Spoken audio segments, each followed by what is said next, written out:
Hello everyone. So this is the third part of our chapter Footprint Without Feet, and from the book Footprint Without Feet also. We have to start our chapter from this paragraph, from this last paragraph, and before than that we have already read that the griffin, the scientist, is trying to steal some money from the desk of clergyman, and because of the chink of the coins, clergyman and his wife woke up. And after then we have to see what had happened in this chapter. So without making any noise and with the poker grass firmly in his hand, the clergyman flung open the door. Without making any noise, जब यानी कि जब clergyman ने उसकी wife को आवाज़ सुनाई देती है तो बिना कोई शोर किए, और and with a poker grass firmly in his hand. Poker क्या होता है? जो आग को ठीक करने के लिए एक स्टिक होती है उसको पोकर कहते हैं. ग्रास मतलब होता है पकड़ना, फर्मली मतलब मजबूती से.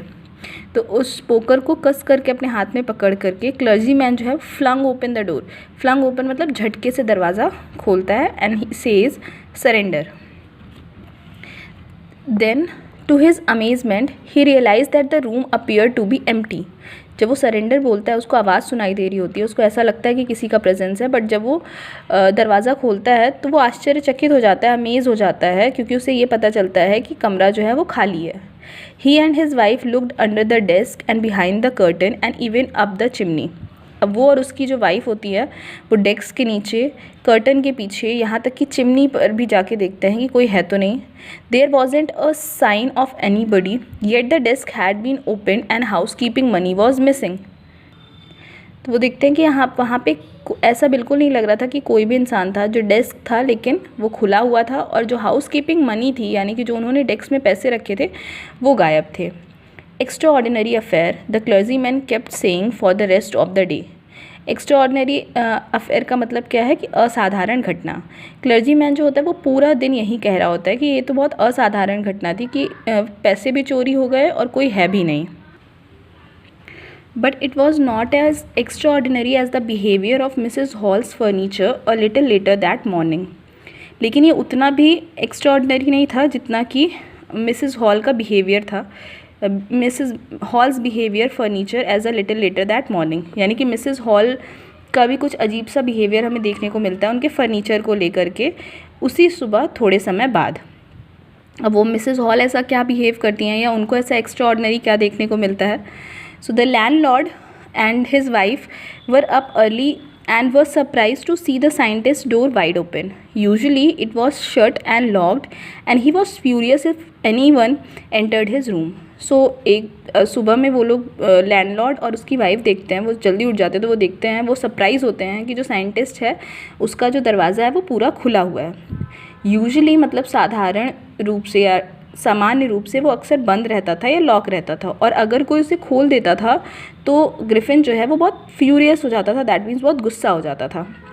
The opportunity seem too good to be missed.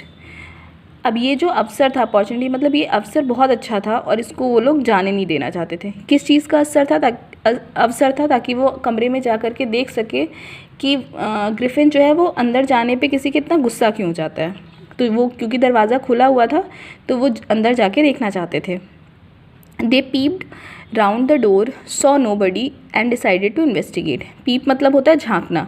उन्होंने दरवाजे से झांका, देखा कि कोई नहीं था, तो उन्होंने ये तय किया कि वो अब इन्वेस्टिगेट करेंगे यानी जांच पड़ताल करेंगे. The bed clothes were cold, showing that the scientist must have been up for some time. उन्होंने बेड क्लोथ यानी कि चादर को, बेड क्लोथ्स बिस्तर पे जो बिछी चादर थी उसको जब टच किया तो वो ठंडी थी. इससे ये समझ में आ रहा था कि जो साइंटिस्ट है वो थोड़े समय पहले उठ चुका है. And stranger still, the clothes and bandages that he always wore were lying about the room. So वो देखते हैं कि जो साइंटिस्ट है या जो स्ट्रेंजर भी है एट द सेम टाइम, वो काफ़ी समय पहले उठ गया है और उसके जो कपड़े हैं या जो वो बैंडेजेस हमेशा लपेट के रखता है वो कमरे में पड़े हुए हैं. All of sudden Mrs Hall heard a sniff close to her ear. Sniff मतलब होती है सांस लेने की आवाज़. अचानक से मिसेस हॉल ने किसी के अपने कान के पास किसी के सांस लेने की आवाज़ सुनी.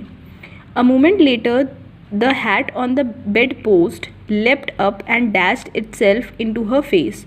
बेड पोस्ट यानी कि जो बेड का सिरहाना होता है उसकी बात की जा रही है.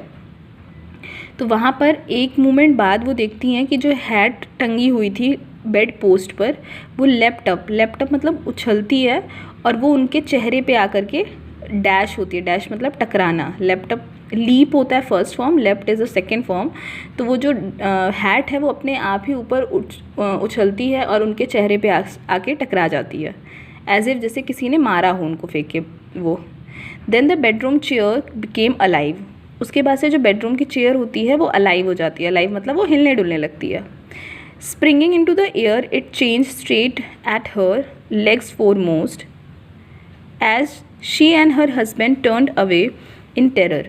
The extraordinary chair pushed them both out of the room and then appeared to slam and lock the door after them. तो फिर क्या होता है कि चेयर जो होती है वो अचानक से हिलने लगती है और वो ऊपर उठने लगती है। लेग फोरमोस्ट यानी उसके जो पैर होते हैं वो सामने हो जाते हैं। दैट मीन्स कि वो हवा में जो चेयर है वो ऊपर उठ जाती है एंड वो हवा में उसके पैर जो होते हैं वो सामने हो जाते हैं। उसके बाद से वो इन लैंडलॉर्ड और लैंडलेडी जो हैं उनकी तरफ मुड़ जाती है और उनको इतना डराती है जब तक कि वो कमरे से बाहर न चले जाएं। कमरे से वो जब बाहर चले जाते हैं तो दरवाज़ा जो है वो अपने आप से लॉक हो जाता है। तो इट सीम्स लाइक कि कोई घोस्ट है, ऐसा यहाँ पे पोर्ट्रे करने की कोशिश की गई है। Mrs hall almost fell down the stairs in hysterics. Hysterics मतलब होता है घबराहट या पागलपन में। Hysterics is a problem, disease kind of. तो मिसेस हॉल जो है वो ऑलमोस्ट सीढ़ियों से गिर गई होती हैं, इतना वो ज़्यादा डर गई होती हैं, इतना ज़्यादा घबरा गई होती हैं। She was convinced that the room was haunted by spirits and that the stranger had somehow caused these to enter into her furniture. वो ये मानने लगती हैं, वो इस बात को मानने के लिए मजबूर हो जाती हैं कि इस कमरे में कुछ स्पिरिट्स हैं, यानी कुछ डरावनी आत्माएं हैं और ये जो स्ट्रेंजर है यानी कि ये जो साइंटिस्ट है इसने उन आत्माओं को फर्नीचर के अंदर डाल दिया है। My poor mother used to sit in that chair she moaned to think it should rise up against me now. वो ये सोचने लगती हैं कि वो ये कहती हैं कि मेरी जो माँ थी वो इस चेयर पे बैठा करती थी। She moaned, she feel like कि अब वो कहती है कि to think it should rise up against me now, और अब ये चेयर जो है वो मेरी तरफ बढ़ रही है। लाइक उनको ऐसा लगता है कि चेयर ने उनके साथ ऐसा व्यवहार किया, यानी कि वो चेयर उनको मारने की कोशिश करती है, उनको कमरे से बाहर निकाल देती है। तो कह रही हैं कि ये तो मेरी माँ की चेयर थी और मेरी माँ इस पे बैठती थी और आज ये चेयर जो है वो मेरे साथ इस तरीके का व्यवहार कर रही है। She wants to say something like this and the feeling among the neighbour was that the trouble was caused by the witchcraft. But witchcraft or not, when the news of the burglary at the clergyman's home became known, the strange scientist was strongly suspected of having had a hand in it. Feeling among the neighbors was that the trouble was caused by witchcraft, यानी कि ये feeling लोगों के अंदर आ जाती है कि ये जो सारी समस्याएं हैं ये विचक्राफ्ट के द्वारा की जा रही हैं। विचक्राफ्ट मतलब काला जादू या भूत प्रेत के कारण ये सारी चीज़ें हो रही हैं। लेकिन विचक्राफ्ट हो या ना हो, जब ये खबर, बर्गलरी मतलब क्या होती है, रॉबरी, यानी कि ये जो चोरी हुई है, डकैती हुई है, तो ये जो चोरी की जब खबर आती है क्लर्जी मैन के घर से, तो सबसे पहले लोगों का ध्यान जो है वो अजीब से दिखने वाले अजनबी साइंटिस्ट की तरफ जाता है, जो कि सबसे पहला सस्पेक्ट होता है, जिसके ऊपर सबसे पहले ध्यान जाता है लोगों का कि शायद ये जो सारी चीज़ें हो रही हैं ये यहीं कर रहा है। Suspicion grew even stronger when he suddenly produce some ready cash, though he had admitted not long before that he had no money. ये जो सस्पिशन होता है, ये जो संदेह होता है, ये और ज़्यादा मजबूत तब हो जाता है जब वो अचानक से पैसे ले आके दे देता है। ऐसा इसलिए होता है क्योंकि उससे कुछ ही समय पहले उसने ये मान लिया था, ये एडमिट किया था कि उसके पास बिल्कुल भी पैसे नहीं हैं। The village constable was secretly sent for. Instead of waiting for the constable, Mrs Hall went to the scientist who had somehow mysteriously appeared from his empty bedroom. Village constable was secretly sent for. Village constable को भेजा गया था secretly, लेकिन village उस constable का इंतज़ार करने की बजाय मिसेस हॉल जो है वो खुद ही साइंटिस्ट के पास चली जाती हैं, जो कि अचानक से मिस्टीरियसली यानी बहुत रहस्यमयी ढंग से अपने खाली कमरे में अपीयर हो जाता है। अचानक से ही वो, उसको कोई आते हुए नहीं देखता है और वो अचानक से कमरे में दिखाई देने लगता है मिसेस हॉल को। I want to know what you have been doing to my chair upstairs.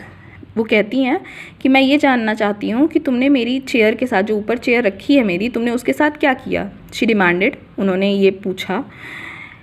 And I want to know how it is you came out of an empty room and how you entered a locked room. और मुझे ये भी जानना है कि तुम खाली कमरे से गए कैसे और जो लॉक रूम था उसके अंदर आए कैसे। तो obviously she is suspecting him, तो वो उससे बहुत सारे क्वेश्चंस पूछती हैं। So we have read this chapter till here. One more part will come and then our chapter will be completed, and if you have any doubt you can ask on the group, and yeah, I'll provide you notes and the next part of the video as soon as possible. Thank you.